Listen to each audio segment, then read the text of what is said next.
তো নেপালের এই আর্ট ওয়ার্কগুলো আমরা নিয়ে এসেছিলাম বাংলাদেশে, যেগুলো আপনারা দেখছেন প্রদর্শনীতে আছে।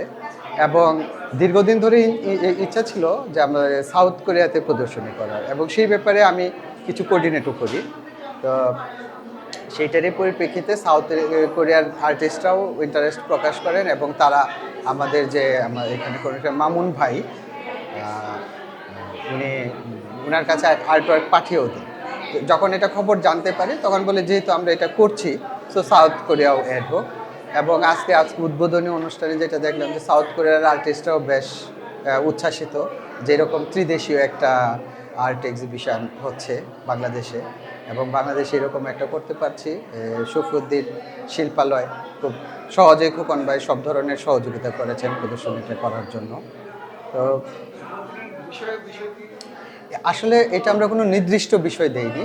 আমাদের ওয়ার্কশপটা ছিল মিথিলা আর্ট ওয়ার্কশপ, কিন্তু সাবজেক্টগুলো ছিল উন্মুক্ত, মানে মিথিলা আর্টিস্টরা তারা তাদের মতো। কিন্তু যখন এটা আমরা আবার বাংলাদেশে করেছি তখন সাবজেক্ট ছিল উন্মুক্ত, কারণ আমরা চেয়েছি মানে একজন আর্টিস্টের স্বরূপটাকে ধরার জন্য। একজন আর্টিস্ট যেইভাবে আসলে এই ক্যানভাস সাইজটা তো ছোট, just 12 inch by 14 inch. So একজন আর্টিস্ট যেভাবে চিন্তা করে বা যেভাবে আঁকতে চায়, সরাসরি তাদের এই চিন্তাটা নিয়ে আসতে চেয়েছি। তা আমরা এটার মধ্যে একটা অর্গানাইজ বা একটা ইউনিটি তৈরি করেছি, যদি সবাই ছোট ফ্রেমে ছবি আঁকেন আর্টিস্টরা, তো সেটা আসলে কীরকম কে আঁকে, ঠিক আছে। সো সেই ক্ষেত্রে আপনি দেখবেন যে এটা বিভিন্ন প্রত্যেক আর্টিস্টকেও চিনতে পারছেন যে যে যার যে আর্টওয়ার্ক, এবং একটু মানে ছোটোর জন্য একটু গুছানো আছে। এখানে বাংলাদেশ থেকে অংশগ্রহণ করেছে 45 জন শিল্পী, আর নেপাল থেকে 8 জন, যারা এই যে মিথিল আর্ট ওয়ার্কশপের আর্টওয়ার্কগুলো, আর সাউথ কোরিয়া থেকে 7 জন শিল্পী। মূলত সাউথ কোরিয়ার 7 জন শিল্পী, আবার 11টা আর্টওয়ার্ক। সাউথ কোরিয়ার আর্টওয়ার্ক হলো সরাসরি তাদের ওয়াটার কালার ওয়াশ, ট্রেডিশনাল এবং খুব মাস্টারপিস টাইপের, এটা দেখতে বুঝতে পারি। সো ওই অংশগ্রহণকারী 109টি আর্টওয়ার্ক সব। এই প্রদর্শনীতে 2টা কাজ আছে। মাঝখানে যদিও 2-1টা প্রদর্শনীতে পার্টিসিপেট করা হয়েছে, কিন্তু আগের মধ্যে রেগুলার ছিল না আর কোভিডের পরে আসলে অতটা রেগুলার ছিল না, কিন্তু এখন গত 1 বছর ধরে আবার রেগুলার করছি আর কি। এবার ছবির বিষয়টা হলো, আমার মূল একটা বিষয় আছে society situation and screaming of the time, মানে সময়ের যে কান্না, সময়টাকে আমরা যেভাবে ধারণ করি, এবং আমাদের যে ইতিহাসের প্রেক্ষাপটে আমাদের সময়টা যেভাবে পরিবর্তন হয়ে যায়, কখনো কখনো আমার সময় অন্যের দখলে চলে যায়, আবার আমরা চেষ্টা করি যে এই সময়টাকে নিজেদের আয়ত্তে নিয়ে আসার জন্য। মূলত সেই ব্যাপারগুলো নিয়েই থাকে আমার কাজের বিষয়গুলো আর কি।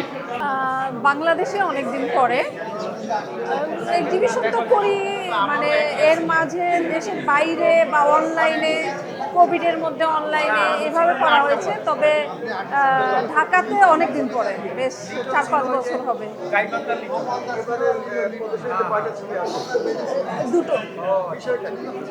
বিষয়টা মানে আনসেফ, আনহেলথ, এরকম মানে অনেক কিছুই বলতে চাই, সব কিছু বলা যায় না। আবার অনেক মানে দেশে বলেন বাইরে বলেন অনেক কিছু অসঙ্গতি, আবার এমন কিছু ব্যাপার এখন চলছে যে অনেক কিছু বলা যাবে না, আমরা ভয়ে থাকি। সেটা সোসাইটিতে বলেন, পরিবারে বলেন, পরিবার ভেঙে যাচ্ছে। মানে আমার কাছে মনে হয় যে আমরা একটা মানে অস্থির সময় পার করছি, অনেক কিছুতেই অসঙ্গতি, অনেক কিছুই সময়ের সাথে মিলছে না, বা আমাদের সাথে আমরা খাপ খাওয়াতে পারছি না। মনে হচ্ছে যে মানে সেই আগের দিনগুলি ভালো ছিল, এখন সামনের দিনগুলি আরও মানে ভয় পাচ্ছি কি হবে নিজেদের, বা নিজেরা একটা সময় পার করে আসছি, ভবিষ্যৎ প্রজন্মের কি হবে, এই আর কি নানান চিন্তা, নানান ভীতিকর পরিস্থিতি নিয়ে কাজ। তার মধ্যেও চেষ্টা করি ভালো থাকার, সবাই চেষ্টা করছে হয়তো এভাবে ভালো থাকার বা ভালো দেখানোর। এই এক্সিবিশনে আমার 2টা ছবি আছে, 2টাই এঁকেছি আমি ওই যে বান্দরবনের উপর। আর ওখানে যে গাছগুলো, গাছ প্রকৃতি, গাছ অলওয়েজ আমাকে ইনফ্লুয়েন্স করে, এই জন্য আজকে ওইটা এঁকেছি। আমার এই 2টা হচ্ছে কাজ আমার,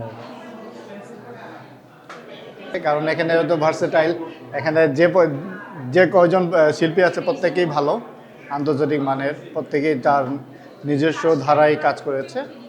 আর অনেক শিল্পীর সাথে কাজ করতে পেরে ভালো লাগছে।